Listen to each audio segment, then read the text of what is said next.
అవునన్నా, అంటే నేను గత 5 సంవత్సరాలు నేను ఒక వ్యాఖ్యాతగా వ్యవహరించాను. నేను చాలా సినిమా ఫంక్షన్లు నేను హోస్ట్ చేశాను. కానీ ఏ సినిమా ఫంక్షన్లోనూ కూడా 23 అనే నెంబర్ నేను ఎక్కడ వాడలా.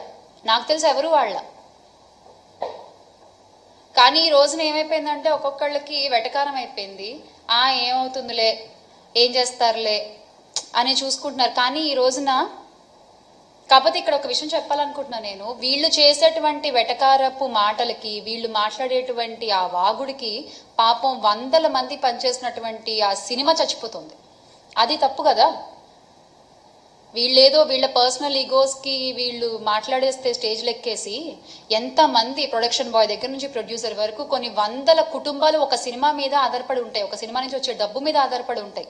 వాళ్ళందరూ ఎంత ఇబ్బంది కూడా అవుతున్నారు. ఒక సినిమా చచ్చిపోతుంది వీళ్ళు మాట్లాడే ఒక 2 లైన్ల మాటల వల్ల. అది ఖచ్చితంగా తప్పే. ఎండ్ ఆఫ్ ద డే సినిమాని సినిమాలాగా చూడాలి, సినిమా బతకాలి, దానివల్ల కొన్ని కుటుంబాలు బతకాలి. ఒక సినిమా ఇండస్ట్రీ నుంచి వచ్చిన అమ్మాయిగా నేను కోరుకునేది అదే.